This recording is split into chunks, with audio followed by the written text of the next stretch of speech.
Old farm. And let's see.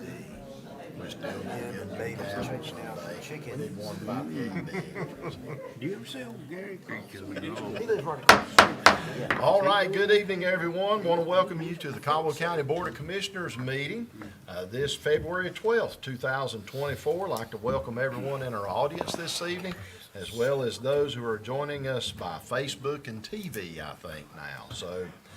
But it is a pleasure to have each one of you here this evening. We don't have anyone signed up for our public comment period, so that will lead us to our invocation, and we have with us Pastor David Payne, the senior pastor of Fleming's Chapel Baptist Church. He's going to come lead us in our invocation, and then Commissioner Donnie Potter will lead us in our Pledge of Allegiance. So, welcome, Pastor. Thank you. I'd like to thank you for the privilege of praying for you. Yes, sir. God, I pray that tonight you would do a mighty work. I pray that you'd be glorified in the decisions and the conversations that happen in this room. I pray that you'd give wisdom and righteousness to the people who make up Caldwell County. I pray that you'd lead us in a way that is in truth and in an understanding. God, I pray for the people, the families. I pray for the homes and the businesses that make up our county. I pray that you'd bless us and that we might live in such a way that you can pour out your blessings on us because we are being obedient to you. Lord, I pray for the board tonight and ask that you'd give them wisdom. I pray for the authority that is delegated into their hands, that they will use it wisely with integrity and understanding. I pray that they will do the things that are right in your sight and good for the people of our county. I pray that your name might be manifested in the churches that are a part of this good county. And I pray that you'd help us that we walk in a way that gives you pleasure. Thank you for the privilege it is to call on you, the God of the universe, who's also the God of Caldwell County, and ask that you'd help us to live in the way that we should. Bless this meeting tonight in Jesus' name. Amen. Amen. Everyone face the flag, salute. I pledge allegiance to the flag of the United States of America and to the republic for which it stands, one nation, under God, indivisible, with liberty and justice for all.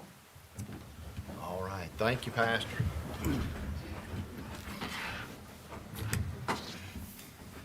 Are there any amendments to our agenda this evening? None at this time, Mr. Chairman. All right. Hearing no amendments, what's the pleasure of the board in adopting our agenda as has been presented? Mr. Chair, I move that this evening we accept the agenda as the county manager and clerk have put together for us. All right. Any other comment or discussion? All in favor say aye. Aye. Any opposed? And that carries, and we have an agenda. And our first item on our agenda this evening is a resolution in honoring Lois Price, our Centenarian Award. Boy, that's hard for me to say this evening. But Miss Price is here with us, as well as a lot of her family, friends, church family. So we appreciate each one of you being here this evening. And I'm going to read this award as it has been written. And we, again, are honored to be able to do this for somebody celebrating their 100th year here with us. So it reads as follows. Whereas Annie Lois Miller Price was born on February 20th, 1924 in Lenoir of Caldwell County, North Carolina. And whereas Lois was a daughter of Robert Brodus and Bertha Lou Miller, the second daughter of 14 children. And whereas Lois attended Sawmills Elementary School and Hudson High School to receive her education. And whereas Lois married Thomas Lee Price on April the 4th, 1942, whom she referred to as My Tom, and the pair had 5 sons together. And whereas Lois worked well into her 70s, holding a variety of jobs, including sewing baby clothes at Hemlock in Granite Falls, working at Superior Veneers, keeping all of Tom's ledger books, and working for Caldwell County Register of Deeds, where she was able to change her birth certificate from Baby Girl Miller to her given name. And whereas Lois dedicated her life to her family above everything else and was heavily involved in her faith as a member of Union Grove Baptist Church, where she worked in the church's library. And whereas Lois found enjoyment in playing cards, listening to gospel music, and writing poetry, which she shared with her family. And whereas Lois has 23 grandchildren, 19 great-grandchildren, and 4 great-great-grandchildren. Wow. And whereas on February the 20th, 2024, Miss Price will celebrate the milestone of her 100th birthday.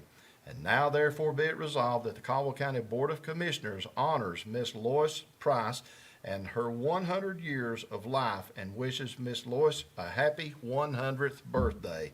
Adopted this the 12th day of February 2024. Do I hear a motion we adopt this Centenarian Award? So move. A second? Second. All in favor say aye. Aye. We may as well stand to our feet too, right?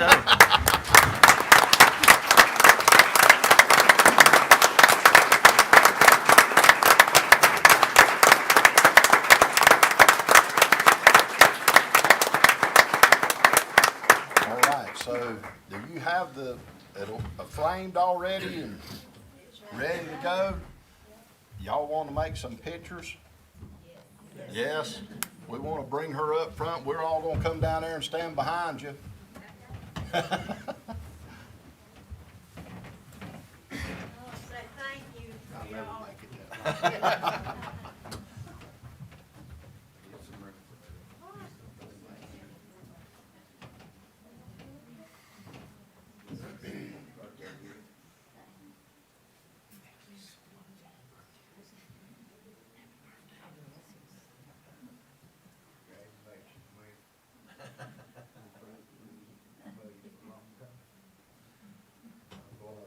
Try to set this on you somewhere. How would that be?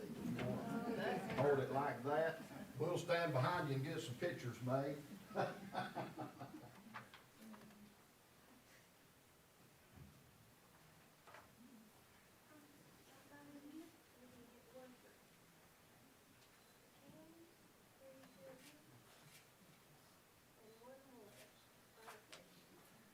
All right, so Pastor Creighton's coming. Don't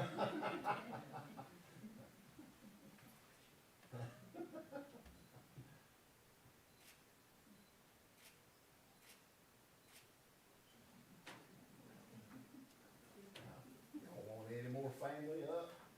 It's all good with us, whatever you need to do. Get all you want. Sons for sure. I guess that's us. I guess Frank's the oldest. I'm the best looking.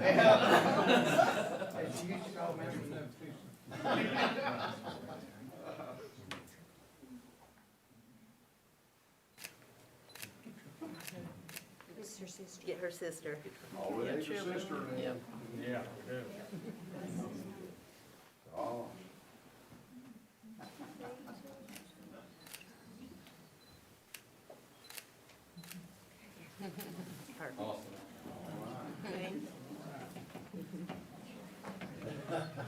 Thank y'all.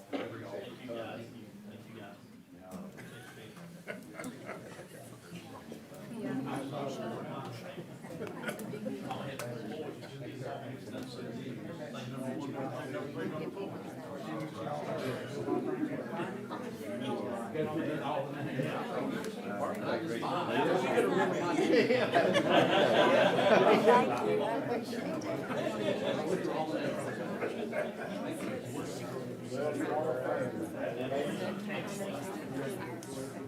I'll turn 60. I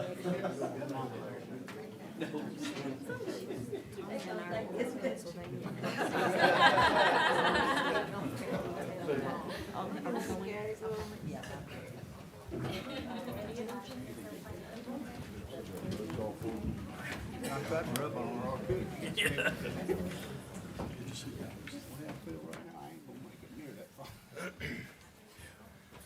As they're leaving, and I know they will still Thank you. hear us, but they Thank all you. live on Tom Price Hill, Smoky Creek Road. And I race go-karts against a bunch of them.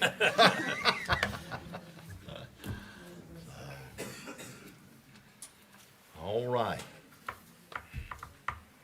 Well, we've got another presentation this evening that we want to make, and that is for our Moving Mountains Award. And we have with us this evening Paisley Bean and her family. And so our manager, Mr. Donald Duncan, is going to make that presentation. Mr. Chairman, Commissioners, thank you. It's an honor to present another Moving Mountains Award. We've reserved this for young people in our community. We just celebrated our eldest, and now we'll celebrate some of our young ones. That's right. Paisley was born with an extremely rare genetic condition. It's so rare that the name is almost impronounceable. No one knows much about this disease, but it's under the umbrella of a genetic condition called SCDC. It causes many abnormalities, especially can cause scoliosis, detached retina, short stature, and a multitude of other skeletal issues with her hips and legs.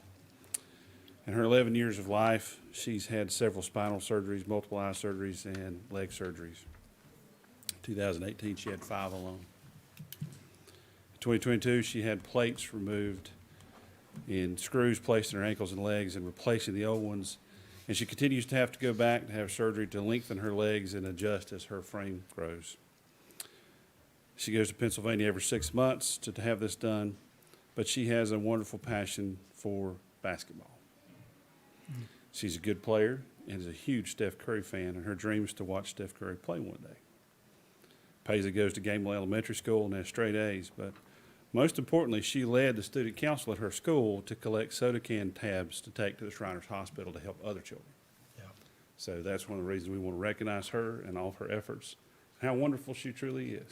Amen. So if y'all will join me, we'd like to present Ms. Paisley with the Moving Mountains Award.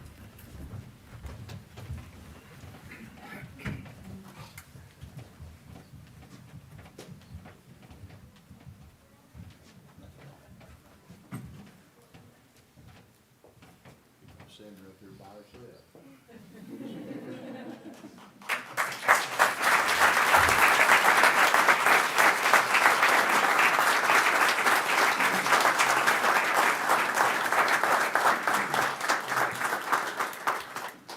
We'll stand still for photos.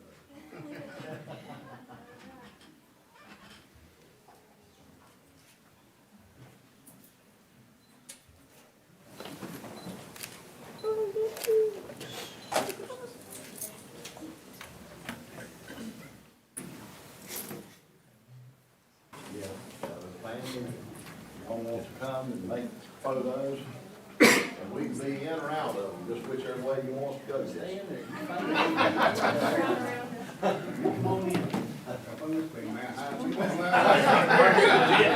Short. You gotta get up front.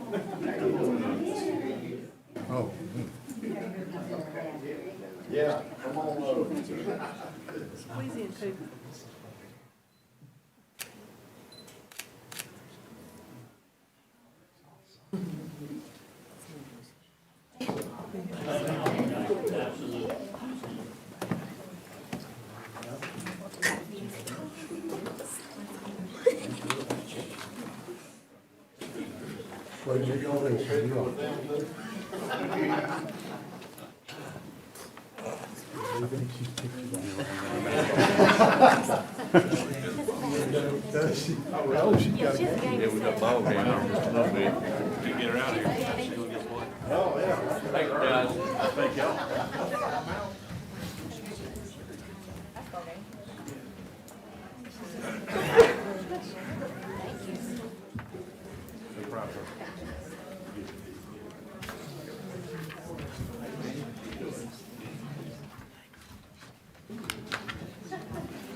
All right.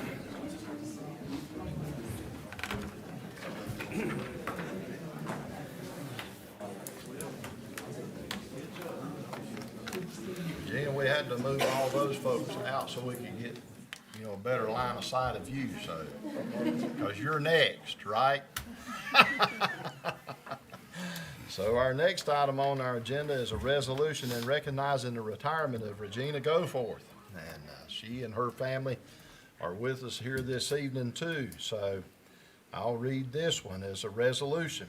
Whereas Caldwell County Department of Veteran Services Director Regina M. Goforth is retiring from Caldwell County after 31 years of service.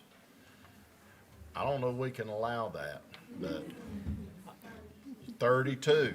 All right, we'll read that into the record. And whereas Regina served in the roles of Fire Marshal's Office Secretary, Emergency Medical Services Secretary, Information Technology Technician, Human Resources Administrative Assistant, and Veteran Services Officer with Caldwell County DSS prior to being named as the Veteran Services Director in 2017. And whereas during her time in Veteran Services, Regina was a staunch advocate for veterans at the local, state, and national levels, engaging in strong advocacy for all veterans in Caldwell County community, giving them the greatest respect and assistance as deserving of their service. And whereas Regina, among many other feats serving veterans in the community, started the annual Caldwell County Veterans Appreciation Lunch, which has recognized our veterans for the past 13 years. And whereas Regina remarked that providing public service to veterans is a very rewarding, and that the work in Veterans Affairs is not like a job at all, but rather a privilege, and she has stressed her love and care for veterans and their families. And whereas Regina was an active Veteran Services participant with numerous accrediting organizations, associations, and state work groups, including the North Carolina Department of Veterans Affairs, American Legion, Disabled American Veterans, Veterans of Foreign Wars, Vietnam Veterans of America, National Association of County Veteran Service Officers, Military Order of the Purple Heart, and Retired Enlisted Association. And whereas Regina's involvement reached beyond the boundaries of Caldwell County government and state associations, expanding into various community associations such as the American Legion Women's Auxiliary, Hudson Unit 392, members in Day 3 Church of Granite Falls, participation in Day 3 Women's Ministry, among many other personal involvements on behalf of veterans, which she is sure to continue. And whereas Regina holds a strong, commendable love for her family, including her husband Michael, 3 children, Jamie, Bradley, and Kristen, 6 grandchildren, and 4 great-grandchildren, with 2 more on the way. And now, therefore, be it resolved that the Caldwell County Board of Commissioners take pleasure in recognizing the achievements of Veteran Services Director Regina Goforth during her time with Caldwell County, and be it further resolved that the Caldwell County Board of Commissioners thanks Regina for her time she has served Caldwell County and its citizens, and wishes Regina a very happy retirement. And I'll make a motion that we adopt this resolution. Do we have any other discussion or comment? All in favor say aye. Aye. And nobody's opposed, right? So we're gonna stand up and applaud you too.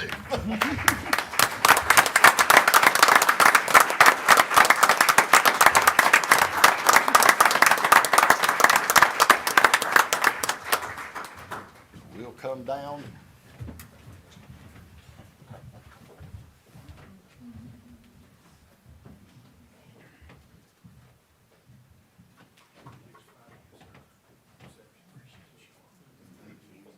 Yep.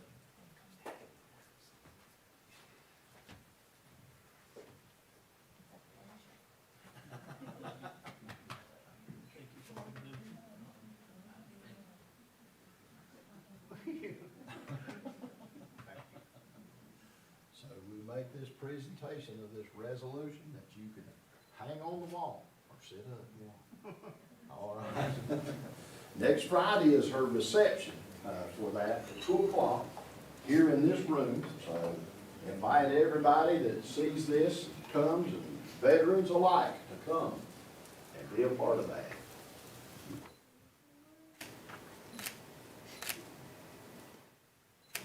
Smile, Regina. Thank you.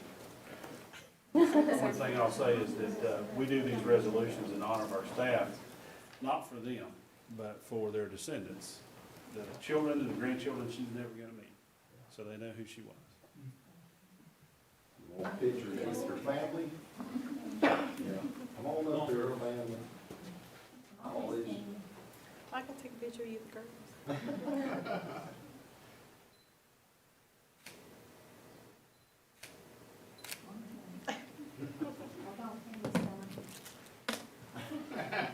I've been crying. 3, 2, 1. Perfect. Thank you.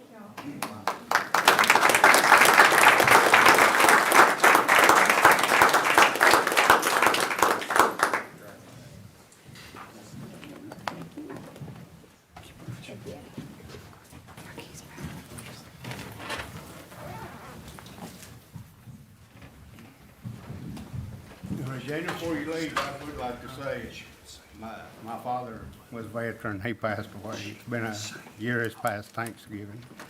These people are wonderful to work with. They helped my mom, and I was really pleased and happy to have her to help us with this stuff. Thank you. Amen. Regina, you want to say something? Do you want to come up and have a freedom to say something and give us some imparting wisdom? Really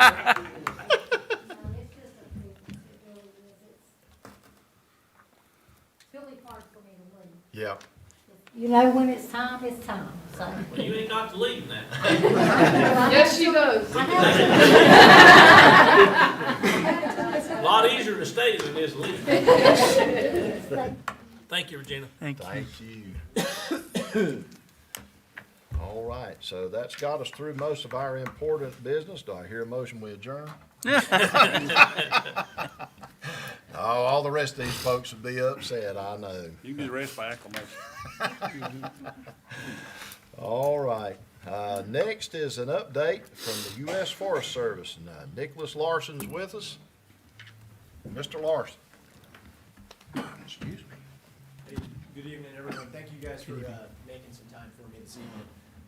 I just wanted to give a couple of updates on a couple of programs and projects happening on the Pisgah National Forest, and specifically some of those that are here in Caldwell County. So the first one that I want to talk a little bit about is the Pisgah Restoration Initiative Collaborative Forest Landscape Restoration Project. There's a lot of government words in a row.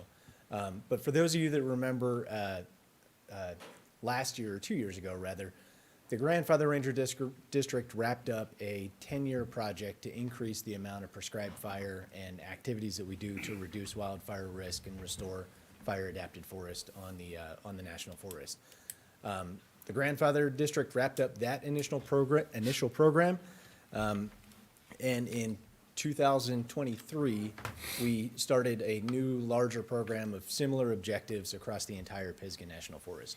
So 2023 was our first round of having that same kind of national emphasis and national increase in our budgets and support to continue to increase our prescribed burning, increase our restoration activities, increase the amount of non-native invasive weeds treatments that we do, and watershed protection work that we do. So we're really excited. We've got that support again for another 10 years. It's a national priority project, so we'll have that funding and that support for those full 10 years. We have a suite of state, federal, and non-government office partners that we're working with, to the tune of organizations like Trout Unlimited and the Nature Conservancy, and obviously all of our state partners like the North Carolina Forest Service and Wildlife Resources Commission. What else do I got to say on that one? It's a real good opportunity to make connections with a lot of those state organizations. And one real good example that's coming down the pike right now is Carolina Land and Lakes has just received a federal grant to update all the community wildfire protection plans in all of our fire districts. So many of those folks will be working with the North Carolina Forest Service as well as your local fire departments to update all those plans, and that's really a key for additional federal funds. Now, that doesn't seem like that big of a deal to pull together a plan, but they haven't been updated in probably close to 8 or 9 years, and it's really for the feds, for the federal funding, it's really an important step for those departments and for the state to be able to receive those federal fundings. So part of the reason that they were able to receive that grant is knowing that they've got the backing and that they've got close ties with all these different organizations that we're working with under the Pisgah Restoration Initiative. So we're excited to see that continue.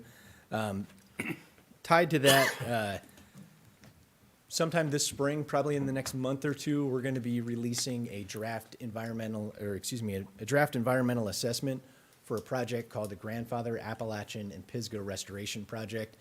That project is going to be looking across the entire Pisgah National Forest to find those priority areas to reduce wildfire risk and restore fire-adapted forests. So again, this is going to be a project to the tune of 240,000 acres of prescribed burning, timber management, non-commercial treatments, all these activities that we can do to reduce risk to our communities that are at risk, the ones that are close to our national forest, and are at risk of wildfire, be it from arson or from natural causes, and work that we can do to restore the natural fire regime in those areas and the forest associated with that. So we're really excited about that. That's the largest scale environmental assessment that I've worked on in my 19-year career. That'll be a really big deal for us. One of the things that I'm particularly excited about, and Vic, this for your volunteer fire departments, this will be real important. We're including in that proposal the ability to bring prescribed fire from private lands up into national forest. So historically, when a neighboring landowner has wanted to conduct a prescribed burn, to bring that onto national forest usually takes a long environmental review process. We're going to front load that environmental review process with this project across those priority areas. So if there's an organization or if there's an HOA that really wants to be proactive, we'll be able to enable them to work very, very quickly and work with the U.S. Forest Service and the North Carolina Forest Service to get that work done. So we're super excited about that. The last one that I want to give you guys an update on is Wilson Creek corridor study. So I know that I've talked to Donnie a little bit about some of the work that we're doing. So we've partnered with the Carolina Land and Lakes RC&D again to look at a corridor study for our heavily visited area there in Wilson Creek.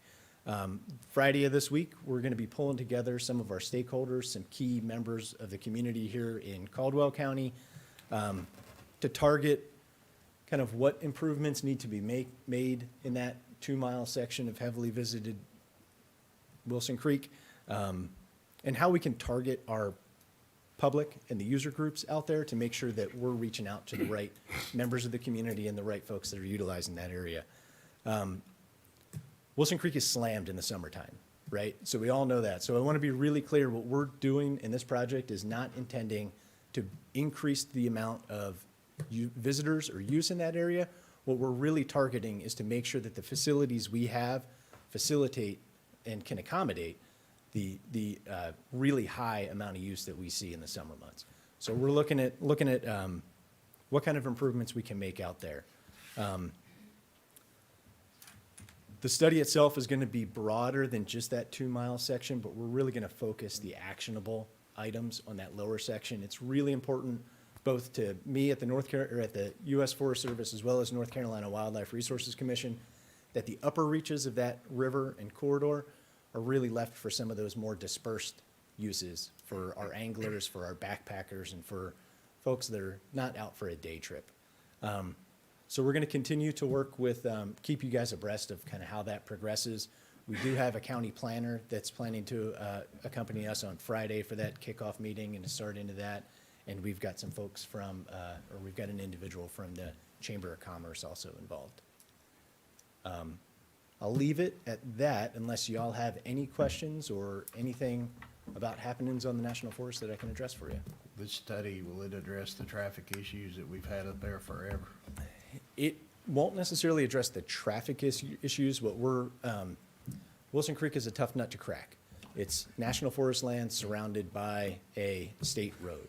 So what we're trying to do is to create adequate parking, create enough facilities so the upwards of 400 visitors that we see there on the summer weekends, that we can accommodate that use. So I don't necessarily see a whole lot of increase in parking, but we're going to continue the same stuff that we're doing to define where the road is, define clearly where parking is, so that we can easily enforce removing cars when they're not parked in their appropriate place. I'm sure you That's know the trouble we've had as far as having to try to get emergency vehicles up in that area when, and that's for the people that live up that way too, as well as the people that are visiting. But it's always a concern and it's always a burden on our sheriff's department and our fire departments and emergency response in that area, just because the road gets blocked and people leave their vehicles in the road and then trying to get them there. And I'm sure you know all that, but at some point that needs to be addressed. That's the biggest problem that we have up there, I think, right now. Yeah, and I don't want to be pre-decisional on what this study is doing, but it's really important to me that the design of the corridor, when that's in place, that it's incredibly clear where there's a road and where there's a parking area. What we don't have right now at Wilson Creek is we don't have clarity on what's road and what's parking, especially when we get those busy weekends and one vehicle ends up pulling over, then that starts to invite more. So, Nick, I could talk about this for days. And I'll start by saying thank you for all the work you're doing in the forest area. That's greatly appreciated. But I've been involved in this Wilson's Creek thing for 12 years. We're no better today than we were 12 years ago. In fact, we're worse. So, quite honestly, I'm tired of hearing you tell me or tell us what you all gonna do, because you ain't done nothing so far. The only money that's been spent on Wilson's Creek corridor is the money for the guardrails that I got from the federal government, personally got through Mark Meadows, to put the guardrails up, and through DOT. There's still some widening project that needs to be done. Where are we at on that? That's still part of that FLAP grant that was awarded in 2019? Was it 2019 that was awarded? 2020, well, it was awarded in 19, but I don't think we got the money till like 2021 or something I think that sounds like about right, yeah. Yeah. The cycle's a little Took bit a off. couple of years for the money to flow down to Yep. us. But to Robbie's point, you know, it's a big burden on our taxpayers in this county. Just last year, on your property in that area, we spent almost $16,000 out of the sheriff's department's budget to put extra deputies down there to run the people off and to keep the cars out of the road, because y'all will not do anything to fix the problem. Now, here's the other thing. What are you doing about all the waste, all the people defecating and urinating in the creek, on the side of the creek down there? You talk about all the wonderful things you're doing. You're talking about going upstream. Well, what are you doing about all that? Environmental problems. You've done zero. If that was happening anywhere else in this country, on federal land, it would not be tolerated. It would not. You guys went up here on the parkway because people were parking on the roads and beside the road and using it to be able to snowboard and ski down or sled down. Well, you closed it, you fixed that problem. You fixed a problem over in East Tennessee that you had, and a place over there where y'all were getting inundated with people coming in. You stopped them from going in there. We're not asking you to stop people from going. We want people to come. But we need the federal government and the Forest Service to get off their damn asses and do something about it and quit talking about it. I'm sick and tired of hearing, oh, we're working on it, we're doing a study, you did a study 2 years ago about parking spots. So now you're gonna do another study. When are you gonna fix it? When? That's what I wanna know. Well, Donnie, I'm doing my best here. The No, examples. you're not. No, you're not. You're not doing your best, because if you really wanted it fixed, you would push it up the top and you'd get somebody involved. The only thing that's being done, that's being involved, is we're doing it. We're spending taxpayers' dollars to take care of federal land. You're giving us hardly anything back in PELT money. You got poor fire departments up there. You got our EMS up here in the summertime that's running them ragged. You're not giving us back what we deserve. And I'm tired of putting the burden on the taxpayers' back in this county for the federal government not wanting to do anything. I'm not saying you personally. I'm talking about the federal government. Federal government ain't doing nothing. And you know it, and I know it. A bunch of this, a bunch of lips. All we ever get for 12 years, we've been getting lips. Lip service. Well, Donnie, the examples you gave me were national park units. And you all know it's a vastly different organization on the national park than it is. It's federally on the US owned. I don't give a crap if it's different or what. It's still federal property. If West Wall and Clean Wilson's Creek stops today, We're in I've trouble. tried to talk him into quitting. Because you know why? If he quits, then you guys will do something to fix it. Right now, you won't do anything because you got West Wall taking all the burden down there keeping that creek clean. If it wasn't for them, that place would look like a damn third world country. I'm tired of talking about it. But you don't even need to come to another meeting. You don't ever need to call me again until you call me with some damn answers. By the way, I heard that they rented out or leased the trails off to bicycle riders. Is that, what happens with that money on the trails up in the forest and stuff? Where the horse riders used to be able to ride horses up there all the time, and now they've, That's right. You now know they've why? leased it out to the bicycle. You know why they won't let them? Because their horses were pooping on the trail. But you can go poop on the creek, they don't care about that. Humans can go poop on the creek, but by God, don't let no horse poop on the trail out in the 12 miles out in the woods somewhere. So, Mr. Branch, the money that we get for outfitters and guides, I'm assuming is what you're talking about, when we have recreation events and outfitter and guide programs that are taking people on tours or anything like that. A portion of that does come back to the county for payment in lieu of taxes. Thereabouts, the late 80s, that turned over where historically that was more timber receipts that came back to the counties. And here in North Carolina, that's switched over to now.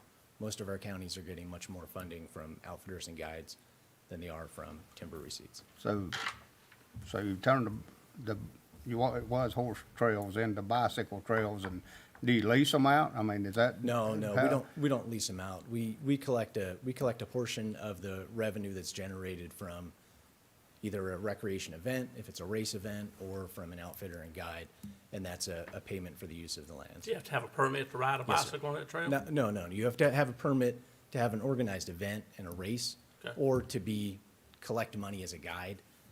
Just to ride a bike, you don't need a permit at all. Tony, this may be you may not can answer this question because it's kind of catching you off guard. How much PELP money are we getting from the federal government? It varies, 120 to 150,000, somewhere in that range. But doesn't that go to the school system? Fire department, school, how much? From the schools. That's all, the county's getting, that's the county portion, right? That's the part we Comes to keep us. and share with the 3 fire departments. That we gotta share with the fire department, so we're getting $100,000, roughly, from the federal government. And that's fire departments, there's 3 fire departments that are at, right? Yep. Then you got the sheriff's office alone spending about $60,000. Then we put a visitor center up there, it costs us about $16,000 to run a visitor center up there. So we're $70,000, pushing $70,000. So we'd like to have some more money. If you're gonna put the burden on us, by God, send us some money to pay for it. Not counting the volunteerism that goes on with our residents, Clean That's right. Wilson's Creek, and Yeah. anybody else that's going up there. Here's the thing, So- Nick. I get angry about this because you're not the one taking calls from the citizens that complain about it. Okay? You don't get many calls. But the next time they start calling me, I'm gonna give them your damn Yeah, phone we number because need I your got cell it. number. I got it. We got it. I got it. Okay. So we're gonna send them to you and let you explain to them why the federal government ain't doing anything. And to Jeff's point earlier, me and him were talking about it. There's citizens up there.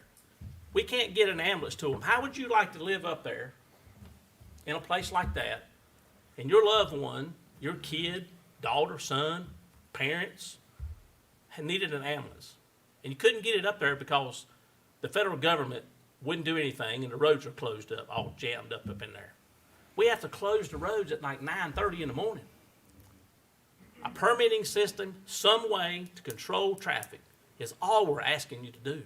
We want people to come, but control how many people's coming in there. You don't let that happen in Brevard at the Sliding Rock. You have a number, they're allowed at this certain number, then you cut it off. Well, Donnie, this corridor study is looking at what are the minimum facilities for us to be able to do that. And we've talked about this in the past. That's a state road. I'm not able to close that road by my own decree. I'm also not able to issue a permit without having a minimum number of facilities. And one restroom in a 2-mile area is not enough to meet the standards that I'm given in management of the federal lands I get- to do that. So, I- so this I is get gonna it. give us that option. But right now, given the roles that I have, I don't have that option. Listen, you do have the option. You do have the option. All you have to do is sit down with DOT and come up with a plan. It ain't, I mean, the frustrating part is we've been dealing with this for 12 years, okay? This ain't like something that started last year and you gotta figure out how to fix it this year. You've had 12 years to have a plan That you know of. that we know of. Yeah. I've been involved in it for 12 years. So it's not like, I mean, the federal government takes so long to do anything. So you're gonna do this study, and the reason, and again, it's nothing personal, but you're gonna do this study, and ain't nothing gonna happen, but you're gonna have a study that says you done something. So when you got something to bring back to me or to us, and say, starting on this date, we're gonna fix this problem. That's what I wanna hear. I don't wanna hear a bunch of promises, and we're gonna do a study, and we're gonna do this, we're gonna do that. Just fix the damn problem. It ain't that hard to fix. You know, we even bought Deerhorn Park to try to even We clear up a absolutely little did. bit of it, just to try to help ourselves, and it, Yep. All Just right. tired of talking about it. Anybody else? I think Commissioner Potter has carried our sentiments well, so. Yes, he has. I know some of our law enforcement folks are here that battle that every weekend up there, and I appreciate them being here tonight too. And they can give us a whole other perspective on it. And I think I heard you somewhere, Nick, say 400 people using the facility up there? No, there's upwards of 400 vehicles. If I said 400 people, Okay, I 400 misspoke. vehicles. There's That's 400 vehicles in that 2 Yeah. mile section on a hot summer day. Right. Which is obviously not manageable. Yeah. And listen, I know there's complications in it, but you gotta damn make an effort. I mean, you gotta go to somebody and say, listen, boss, them boys there in Caldwell County's getting on my hind end. We gotta fix this problem. There's somebody in the federal government, Forest Service, or whatever y'all wanna call it, that can fix that problem. don't worry about it, Donnie, we're having another study. Oh, yeah, that's right. Forgot about that. Could we, maybe, and I'm an old fire guru, maybe we could do a prescribed burn every Got a headache. Saturday. Yeah. Prescribed burn, right near the creek on every Saturday, just smoke it all up. They won't come as many then. I would be willing to bet you money that DOT would let you put a booth down there on both ends or at one end, or you have to put it at both ends, and house that thing. And so when you get to a certain number, you don't let nobody come through unless they're a resident. It's not that hard. How many officers do you have patrolling up Good and down question. through there in the Very summertime? good question. Let's listen to that answer. Right now, Anytime, I mean, We've got- ever, have you ever had? yeah, I we've mean, got how many- across the Pisgah National Forest, we've got 3 officers. How many officers do we have up there? Anybody, could John anybody Runyon, tell? is John Runyon sitting back there? Is that your bald head I see? How many federal officers you ever seen in Wilson's Creek this past summer on the weekend? This past summer, one, we have one that's filling in part-time, I believe, from the Appalachian District. Yeah. That's How many it. do we put down there on the weekends? Just depends on which weekend. Big weekend. Upwards, a big weekend, about 10 officers per day. Okay. How many does the state got down there? They usually send 2, sometimes if they're doing some of their patrols, they'll send 7 or 8. You can send this message back to somebody. I do, Donnie. I do. Or let us know who we can call. Yeah. Yeah. I'll tie in with you on some folks within ours. There ain't no need to tie in with me on nothing. All Till right. you come to me with a damn answer. I don't wanna hear it. I'm tired of talking about it. All right. All right. Well, thank you for coming. We know we've abused you. We're getting it every weekend, man. We're getting abuse every weekend. So, but we thank you for coming. All right, take care. All right, thank you. Next, we have a presentation on STRAP grant accomplishments. Aaron Franks.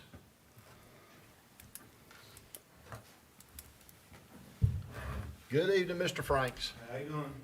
We're good. Hope you are. Appreciate it. Before I get into the strap, I just wanted to touch on a little bit of soil and water and what we do. Our mission statement is we promote wise use and management of our natural resources by providing educational information, dedicated and experienced leadership, and technical excellence to landowners, land users, local interest groups, and community schools. We're committed to providing equal service to all clients. Clicker here. So just to let you know, past 5 years or so, Caldwell Soil and Water has put back into the county $238,000 between 19 and 23. Right now in progress, we've got $105 worth of projects going on that we're putting back into the county. And this year, I'm looking at a historic potential of $150,000 we're putting back into the county. So in the past 5-6 years, we're looking at right around almost $500,000 we're putting back into the county. And then our, if I can get my paper out, the NRCS, which is our federal counterpart, who, you know, they've got a whole lot more money than I do. And through 19 to 23, they put $590,000 back into Caldwell County. This year, they're looking at another $275,000 that's going back into the county. And with our monies combined over the past 5-6 years, we've put back over $1.3 million back into Caldwell County. What does that mean? So you're looking at, over the past 5-6 years, we've affected, in a good way, over 1,100 acres of farmland. We saved 127 tons of soil for irrigation. We've added 3,000 gallons of water and managed roughly around 23,000 pounds of chicken manure, which, you know, there's not a whole lot of chicken farming in Caldwell County, but that's still a whole lot of waste. So that's what we're doing on a regular basis over the years.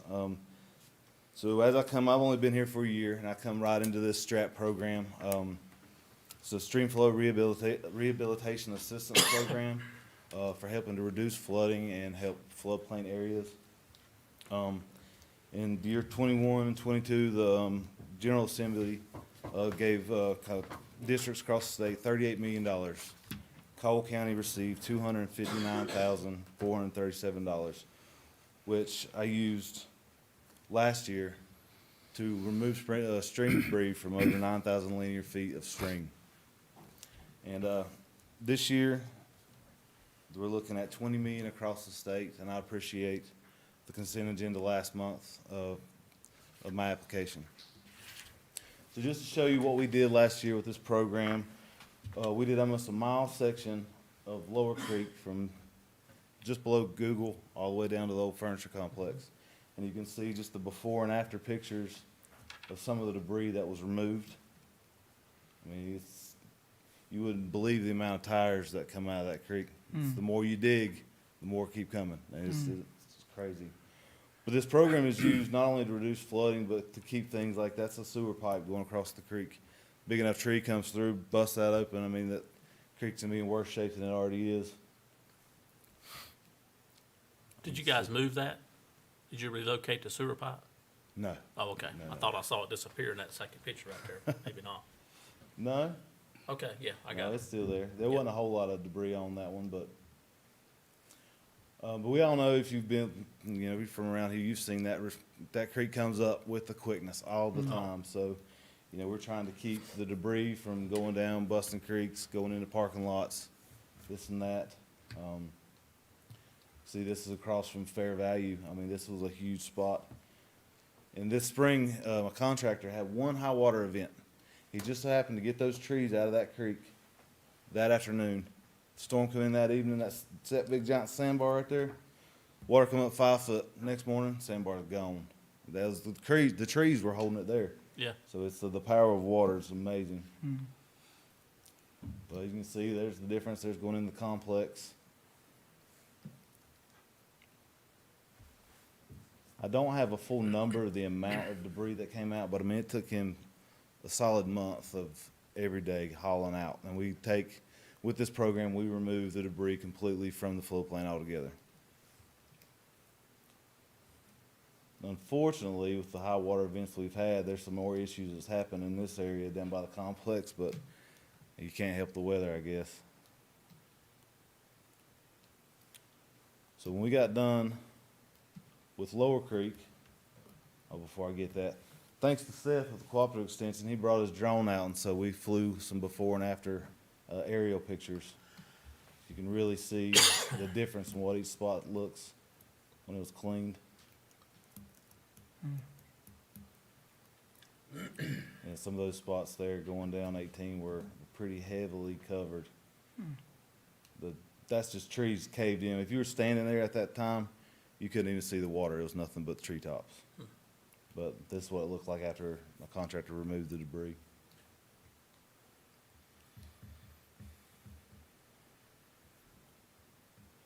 So we moved on from Lower Creek, and we went into Little Gunpowder Creek, which goes down an old sewer right-of-way line near the fairgrounds. You can see the biggest issue out there was beaver dams. You know, Caldwell County's in the BMAP program, which helped. You know, we teamed up with the USDA, went out there. I think it cost $200 to trap 3 beavers and remove 5 beaver dams. I mean, it's a great program. Yep. And that's what the creek looked like afterwards. I mean, we were in there setting traps, wading in water that deep, pulled that first beaver dam, and it was barely ankle deep. So it did a lot of good. And that was a mess down in that creek. Like I said, the old sewer line right away just grown up. But that's what it looks like now. It's open. This is the last beaver dam that we cleared. And I'd say within 10 minutes, it's about 4 foot of water come down. That's what it looks like now. Going through, this is the kind of stuff that we found that if we wouldn't have cleared out a right of way that hadn't been cleared in over 10 years, we'd never know that manhole was right above the creek, overflowing, going right into the creek. And so I believe we've let the right people know about that, and hopefully that's been mitigated. But So that was underwater? that's up above the creek bank. Okay. Yeah, it's probably, yeah, just off to the edge of the right there was the creek, and it's just Okay. constantly overflowing. So, you know, if we hadn't have gone in there, we'd have never known. It could have been doing that for 10 more, 20 more years, you know, so. Do we know if that's been fixed? I don't know if it's been fixed. I know we let Health and Human Services know. Private landowner has been let know, but I've not been in to investigate. Not having any regulatory power myself, so I don't. Whose manhole is that? Stat. Stats manhole? Yes, sir. Where's the water come from? That's- The water coming out of that? You said it was coming out of that, flowing into the Is it creek? the city sewer system that runs behind Stat? Is that what you're I talking? think it's connected to that, and we think we Okay. figured out that it was a private manhole Listed put as in. private manhole. Ah, okay. They've been notified, been warned. Can we follow up, see if there's anything been done that? Well, That ain't too good. That's it. That's what we did last year, and this year I'm actually getting ready to submit my new strap application. So hopefully we'll get the whole 500,000. Hopefully we'll get more than that. We'll see. You know, so hopefully I think by May I should know how much money we're gonna get this year, and we're gonna jump back in, start cleaning out some more floodplains. So, Yeah, you have any other questions for me? thank you. Thank you. You Thank you. guys are doing Oh, a yeah, great job, absolutely. man. Thank you. Keep up the great work. Thank you. Appreciate you coming. I think Lower Creek flooded pretty good back in the late 70s, early 80s, wasn't it? Yeah. Used to. Oh yeah, it's been flooding since the 30s and 40s. Doing this stuff, I got down a rabbit hole trying to look at all historical stuff. It's been flooding forever. Yeah. Thank you for having me. Y'all have a great Yes, night. sir. Thank Thank you. Aaron. Keep up the good work. Next, we have a presentation, request for purchase for public-private partnership for residential development of county-owned property. Charlie Chapman.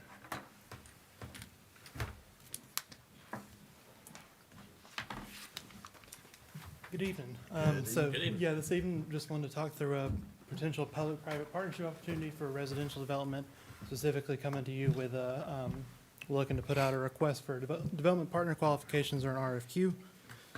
Where did my clicker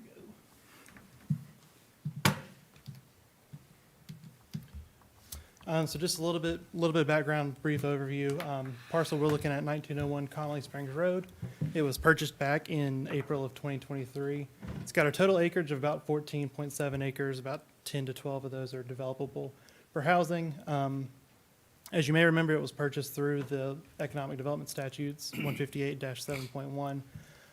This allows for public-private partnerships to be created for economic development purposes. And in this case, we wanted to do additional housing. This was the parcel that was purchased in partnership with the town of Cages Mountain to construct a new EMS space, looking to put some housing on the back of there. So brief overview of the process of the RFQ, what we would be doing with this. Once the RFQ is released, we'll gather those developer submissions from the public RFQ. The next step, staff will review the submission packets and select the top performing firms for interviews. In the RFQ, it outlines that there's a maximum of 5 firms that'll be selected, and we've got a concrete sort of scoring system and evaluation metric that is included in the RFQ so that all the development teams know what they're being judged on. So the next thing we'll do is interview those selected firms, narrow down to one single top choice, and then recommend that top choice to y'all for your commissioner approval. And that top choice firm will have the opportunity to present their concept and their qualifications to you all. And then pending your approval, we would negotiate and execute a development agreement to get them started working on that land. So just a little bit more about what is actually in the RFQ, what we've put in there. We've got a brief overview of what the RFQ is, some stats, some context to the market here in Caldwell County for those developers who may not be as familiar with the area, kind of get them situated in the area. We've got an overview of the site, so that's the zoning, that's the utilities we've got there, that's the acreage, all your kind of nuts and bolts pieces there. The most important part, I think, are the guiding public interests. Those are really included in there to give the developer an idea of what the county is looking for if this piece of land were to be developed into housing. And I'll go into that in more detail in just a second, but that's got really your specifications of what kind of housing you're looking for. And then the rest of it there is just sort of administrative stuff. So again, it'll outline the solicitation process, what exactly we're looking for in their proposal, what they should be including, the evaluation criteria, how they should submit, and then what to do about if they have questions or clarifications. So like I said, those guiding public interests are really the heart of the RFQ, if you will.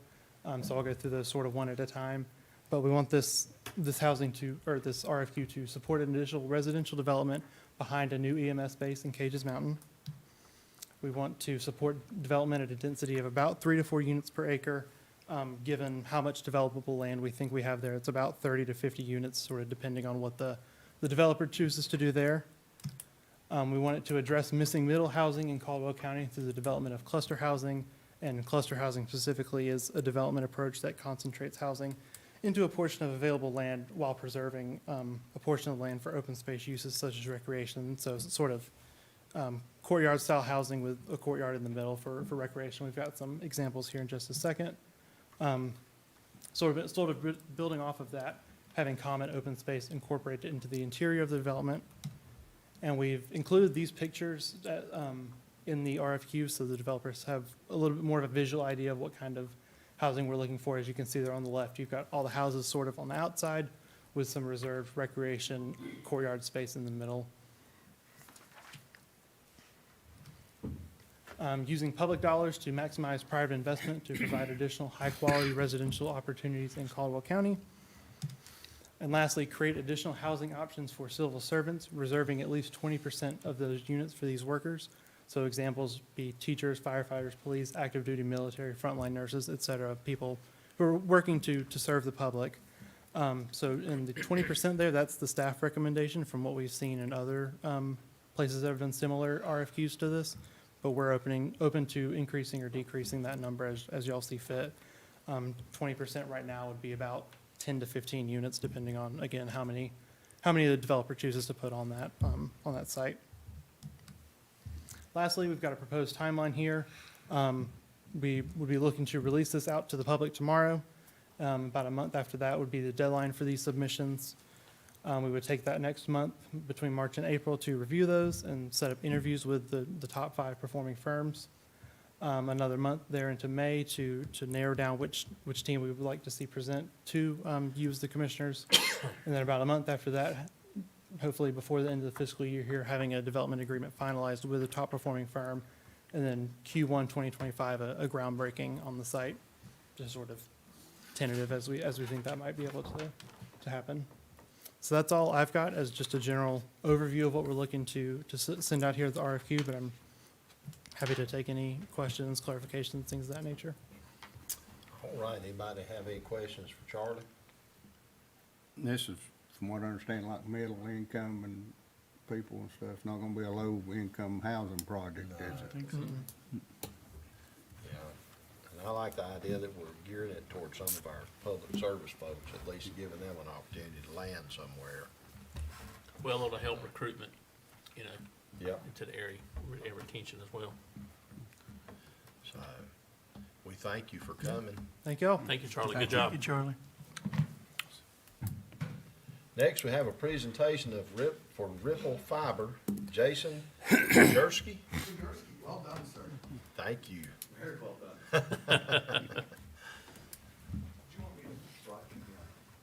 I think they've got your presentation loaded up. No, Oh, okay. I thought you'd already said it. I apologize. my apologies. Do you have it on thumb drive? No, I don't. Okay, well, let's just hit it. Yeah, I'll just, I don't know if you walk can through it, and then broadcast I could it. share it later, maybe, if y'all Yes. prefer that. Thank you. Welcome, first of all, I want to say just what an amazing day. You know, a woman turning 100, a young lady who's lived more life in 11 years than I could ever imagine, and then a great long-term employee who helped veterans. I mean, come on. Very impressive day. Yes, sir. Thank you. But I'm here to talk about my company, Ripple Fiber. We are a new entrant into the internet service provider field, ISPs. Think about your traditional providers of internet would be your phone companies and your cable companies, and there's now other options out there that do fiber to your home versus the copper lines of the phone companies or the cable lines of the cable companies. We were investigating where to build, and we came across Caldwell County, and we're very interested in building in the county. We are America's brightest and fastest growing fiber internet provider. Our founders are actually familiar with building networks overseas. They've done so in South Africa, building networks throughout the country, both middle mile and last mile fiber networks. They identified that the United States needed these products, as we are not as fiber centric as much of Europe and Africa, which is unusual but true. So they wanted to bring those innovative technologies to this market. It was actually pre-pandemic, and then the pandemic just highlighted the value of more opportunities for internet and how important high-speed internet is to everyone. We are fully funded, self-funded. We are our own private equity and capital. There's no investment being required of anybody else but ourselves. We're currently building in North and South Carolina. I'll get a little more into that later in the presentation. Very transparent business philosophy. We want to work with our communities, and I've already had multiple conversations with the county manager and the municipalities that we'll be constructing in to make sure that we do so in the right way. Construction is always a challenge, but if you do it the right way and you communicate, you know, the end product, the end result is very valuable. We also care about the communities. We're looking to do an office in the area, likely within Caldwell County, as we're building here first. We're also looking down towards Hickory and Catawba County, so that is also on the future agenda. Our philosophies are we believe in people, we believe in tomorrow. Like, internet is all about that. Smart homes, connected devices, remote learning, remote work, streaming. Once upon a time, download speeds were the things that mattered. You downloaded movies, your Netflix, or, you know, your videos that, you know, somebody sent you, or you wanted to get off the internet. Well, now it's really about both ways, download and upload speeds. You got to, when you want a video conference, when you're uploading something to YouTube or Instagram or Facebook, when you're doing, you know, remote school for the day because the weather's bad, these are all things that require upload speeds as well as download speeds, and our products are fully symmetrical. We're also leading edge on our technology. We use Nokia mesh networking. Wi-Fi 6 is already something that we're involved in. And Hexatronic is a name brand for, you know, high quality fiber equipment. We've already invested over more than $50 million in the state of North Carolina, over 600 fiber route miles in the states, just since we started constructing in the beginning of 2022. So we've been building for about 18 to 24 months now. We employ 70 North Carolinians. With that, we'll be growing quickly. We only had 25 at the start of 2023. So we added 50 in, just in the last year. And we already have offices in Matthews, North Carolina. Our corporate office is just outside of Charlotte. We have an office in Pinehurst and the Outer Banks, and one down in Greenville, South Carolina. So like I said, I mentioned those areas. We have service in Matthews. We're providing service in Union County, the Monroe area. We're building currently in Cramerton, Gastonia, Kings Mountain, and Shelby. We're about to activate customers in the Pinehurst and Outer Banks areas. So that's very exciting, and Caldwell was our next targeted market for a lot of great reasons with all your great towns. Our two packages right now, we do a gigabit symmetrical speeds, one gigabit download speeds, 1 gigabit upload speeds, and we also offer a cheaper opportunity at 250 megabits per second upload and download speed, which is kind of almost a minimum nowadays for both downloading and trying to do multiple video conferencing at the same time. Upfront pricing, right? Right now, those prices are $55 and $85, but by the time we activate service in here, there'll be different options and different availability, and likely much better, right? We're gonna increase the speeds, and we're going to give more tiered options for those who choose to do so. No hidden equipment fees, no contract fees. You know, there are taxes and some things that you have to pay for, but other than those small amounts like state tax and stuff like that, there will be no additional fees, whether they're contract, equipment, installation, that kind of thing. We have great customer service. We have great, we're local. We have 8 to 5 people you can call in our offices, and then after that time, it does go to an overseas call center, but, we will escalate those as required, and you can stream all you want, right? We'll help you hook up your streaming services, and we will also offer phone service if you so desire.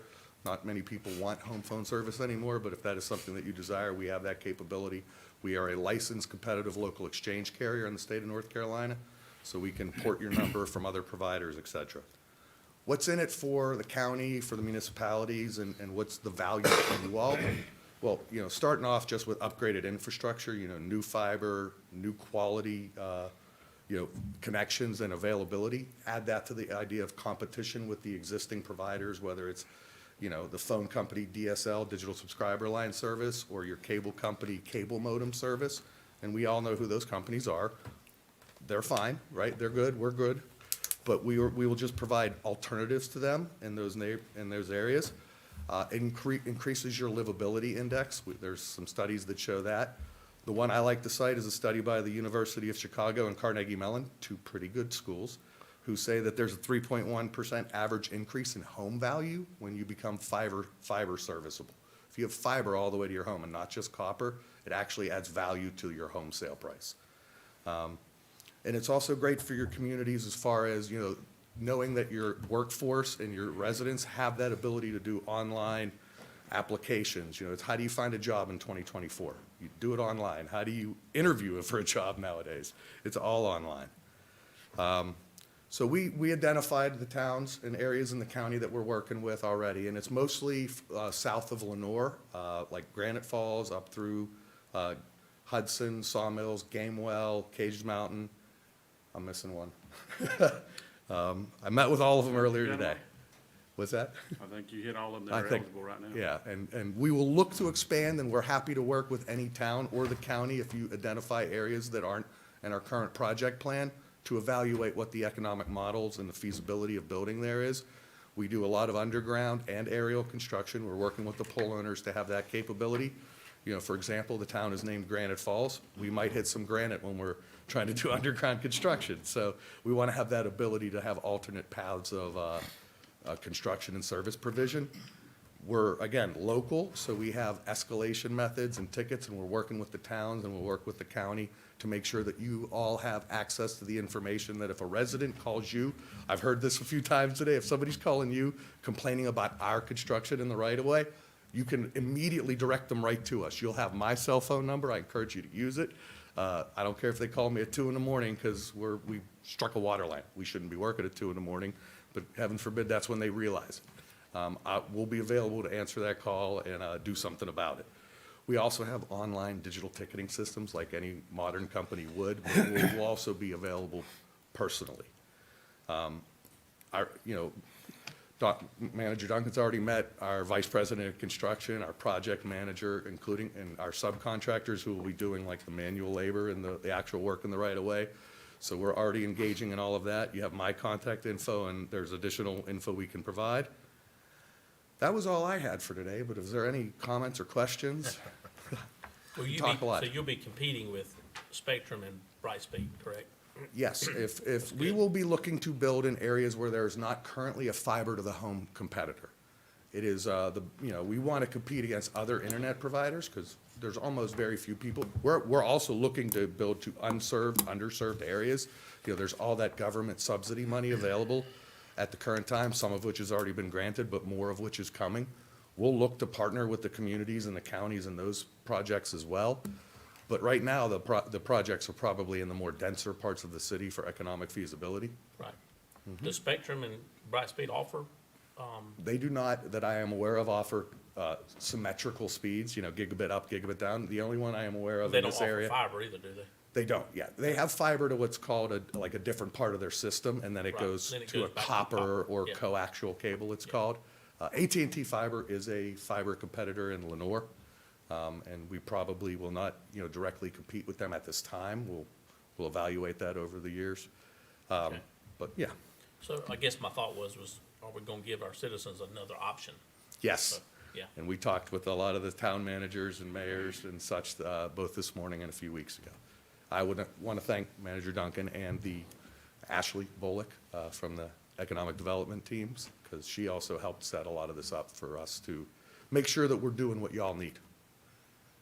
The question I Construction get, is change, right? It's challenging, so we want to make sure we're communicating that. yeah, the question I get from, and I live in Granite Falls, so the question I get from folks is the reliability of that service, the internet service, and not saying any names. So, but what's your reliability of your service? In the high 99 point numbers, right? It doesn't, if it goes down, it's because there's no power, or it's the same reason that you're not gonna be worried about your internet, you're worried about, your car floating away. Our equipment it's the same as these other providers, and the difference is we guarantee our speeds, right? They're symmetrical. Cable modems especially are best efforts. They can have issues with contention and congestion, which is traffic on the network. Yep. We don't have that, because you have a light, a piece of fiber that runs directly from your house all the way back to what one would call like our head end or our touch point, and then it goes back, it goes out into the world, and that doesn't get tied down. The reliability and latency are very, very high reliability, very, very low latency. Gamers love it. Like, Yep, that's what I was the getting ready- example exactly that. what I was getting ready to say, yeah. Yeah. And large families with kids and stuff, because everybody's got so many different You pieces can of have equipment. upwards of 20 connected devices in a family of 4 now. No plans for any rural work right now. Some of it, I wouldn't call it rural, more, like Gamewell ain't exactly, metropolitan, but it's also got a nice dense area that It we're does. going to be building in. So, that's where we're focused for now. We definitely want to work with the community as these BEAD dollars and great grants and CAB grants come out moving forward. We want to be an option for you to partner with. I'm not saying you have to, right? Like, that's y'all's call. Yeah. We want to be providing, and by the way, if we get in this infrastructure now this year, we'll be prepared for those dollars when the $42 billion the federal government allocated for internet throughout the United States becomes available later this year. I'm Good pretty stuff. excited to hear this Yeah. myself, Yeah, because some good of my stuff. biggest complaints is no competition and prices rising It'll- dramatically over a period of time. It's always a good thing for everyone, right? It makes Yeah. sure that it helps customer service, it helps pricing. When you're held to a standard, everybody acts a little bit better. When you got choices, Yes, yeah, that's what makes it good. yeah. People, we can't treat you bad, or you'll just go to another provider. We That's gotta right.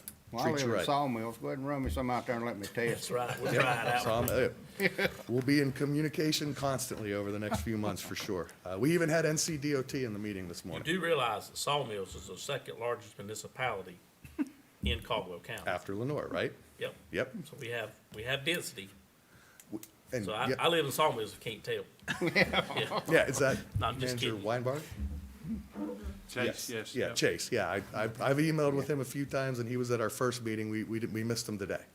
But we've already been in touch with him, so we're very excited about it.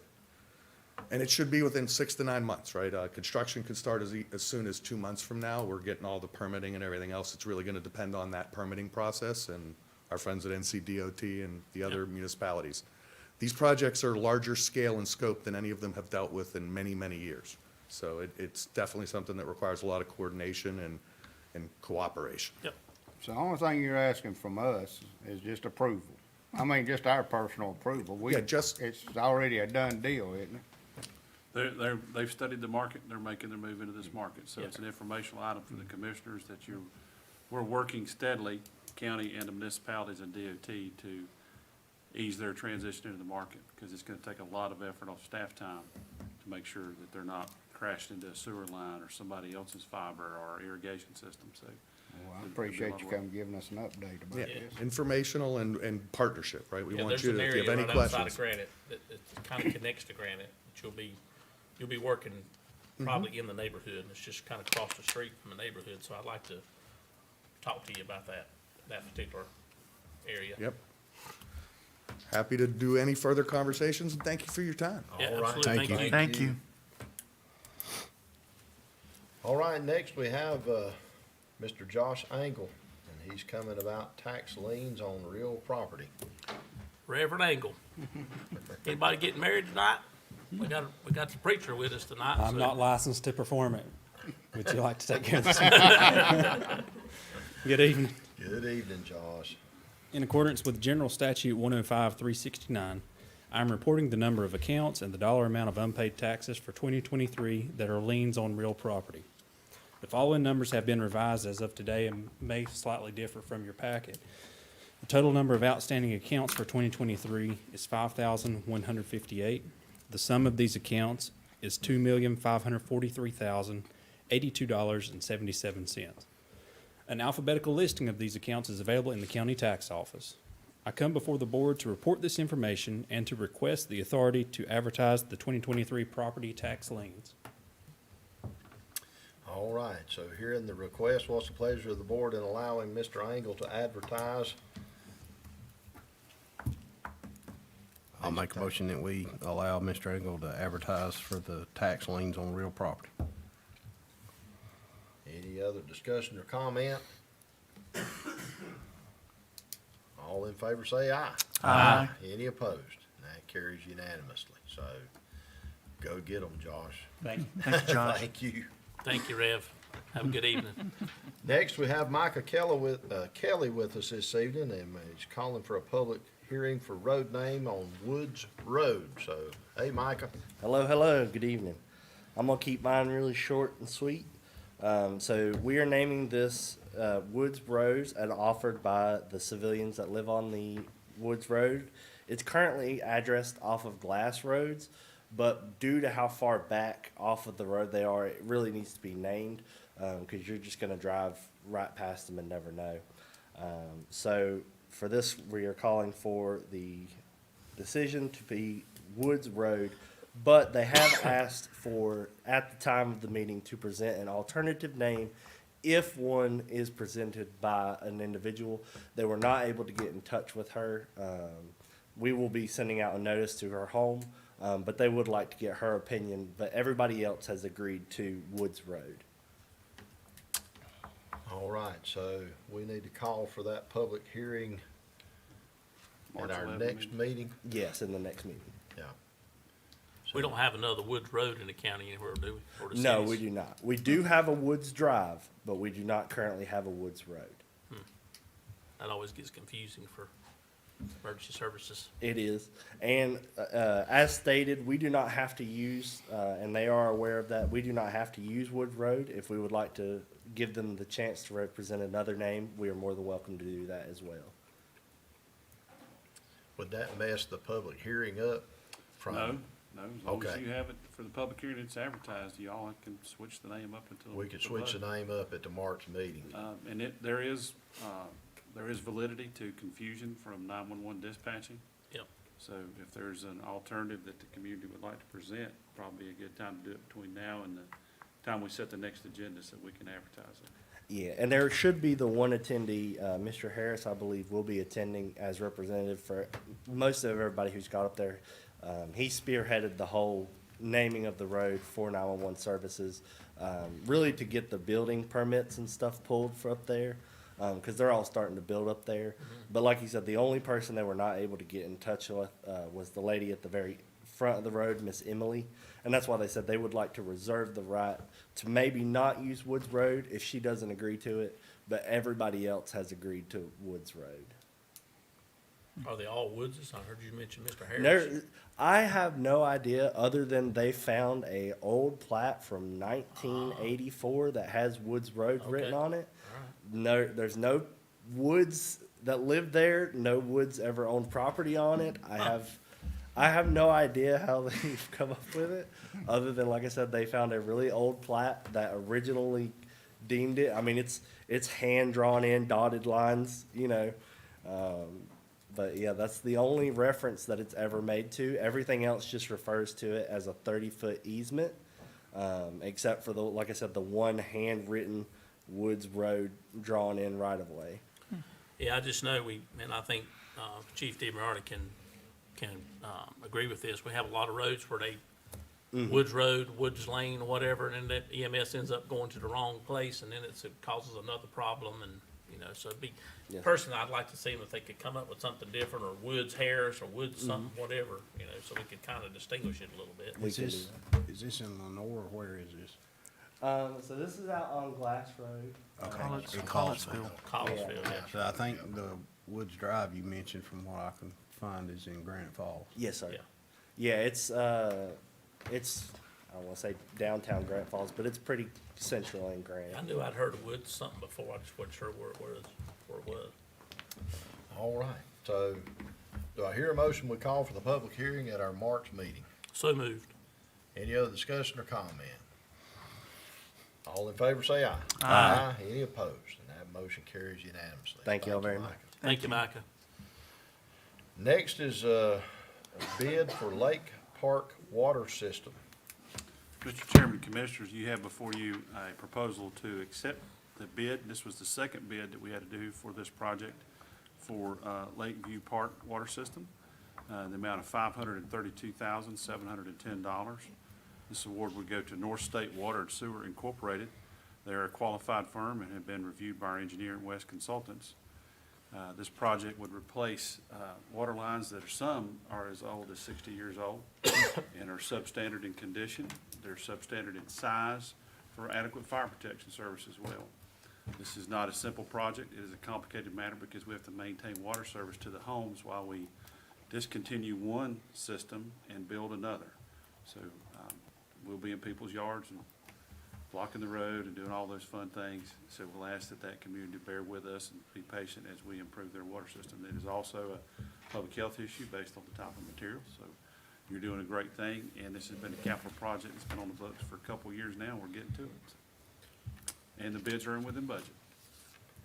All right.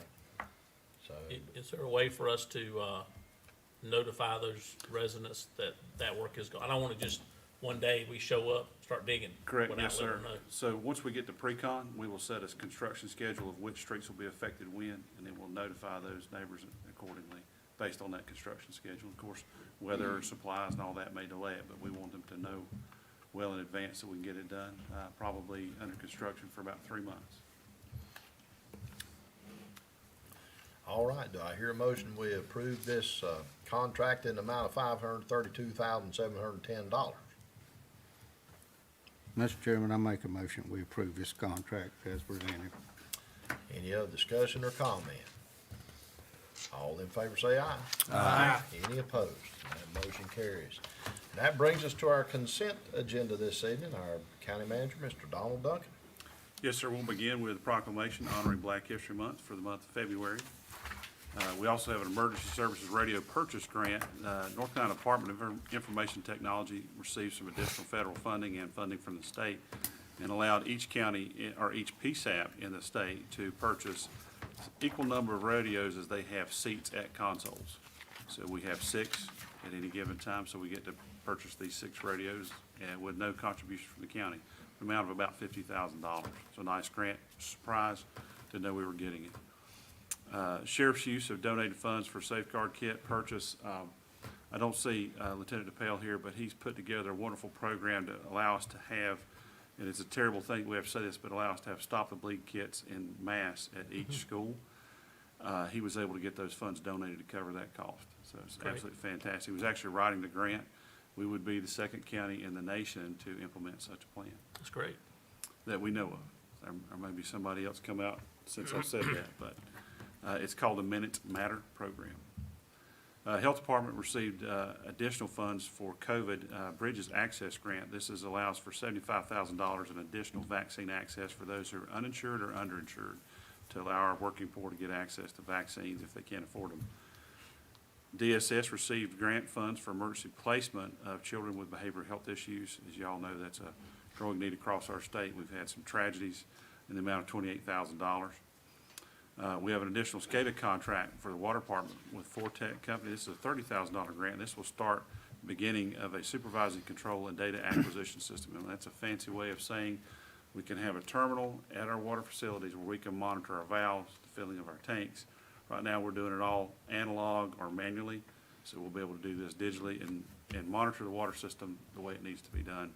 This will be a project that's been one of your major capital projects. It's been on the books for about 3 years now, and we'll get that going. You need to accept the appointments for the Board of Equalization and Review for the 2024 calendar year. Also, we have an agreement for miscellaneous services, and we don't like to use the term miscellaneous, but it's actually an on-call engineering service. So if we come across something's broken, we're out working, we dig something up, you always want to have an engineer on call, no different than you have a contract with your attorney to provide services so somebody can come out, get you an early opinion of something before you proceed on. And that would be with Withers and Ravenel. We had, I believe, 5 different applicants. And I would recommend, based on FEMA standards, that the county do that every 2 years to send that back out for bids for on-call engineering services. That way, if you have a FEMA-related event, let's say a bridge gets wiped out and we have to go out there and do some engineering review to see if it's stable enough before we can allow anyone or any of our equipment to process it, then that can be reimbursed if you have a contract that's 2 years or newer. So our current None. engineer can't do that. Well, they can, but they're not here. They're away from us, so this is a more local engineer that's available to us. We have folks stationed in the county as well as neighboring counties, so that's access to someone that can be here close in a timely manner. Also, we have the approval of the Tri-County Speedway 2024 schedule. They have 17 events planned, plus rain dates and test and tune days. Hope to have an active year. We also have, our Sheriff's Department may be here to speak on it, but we've had a request from Brookford PD to assist them in donating them 2 cars, 2 patrol units that are coming offline. These are 2 Ford Tauruses that are both 10 and 11 years old, and you're allowed by law to convey real property to another governmental entity, both federal and state and local, and with no exchange of money, but only to another governmental entity. And the resolution is there for your approval. As you know, they're a very small town, and that department catches a lot of overflow from the metro area because it's a pass-through to Highway 321. So they're a very active department with very little funding. Yep. And I'm sure they'll very much appreciate this. And then approval of minutes. All right, any other comment, discussion, or questions? Hearing none, all in favor say aye. Aye. Any opposed? And that motion carries unanimously. So we're going to, I think, enter into a closed session at this time. But I did want to mention, as a public service announcement, voting starts Thursday, February 15th, early voting in Caldwell County. And you have a primary coming up on March the 5th. So please go exercise your right to vote the next 2.5 weeks. So anyway, with that, I'll entertain a motion to go into closed session. Mr. Chairman, I make a motion to enter closed session pursuant to GS 143-318.11A4 to discuss matters relating to an economic development opportunity. All right. Any discussion on that? All in favor say aye. Aye. Any opposed? So we're going to enter into closed session. So thank you, everyone, for being here tonight, and thank you all that have joined us by TV. We didn't make a motion to approve it.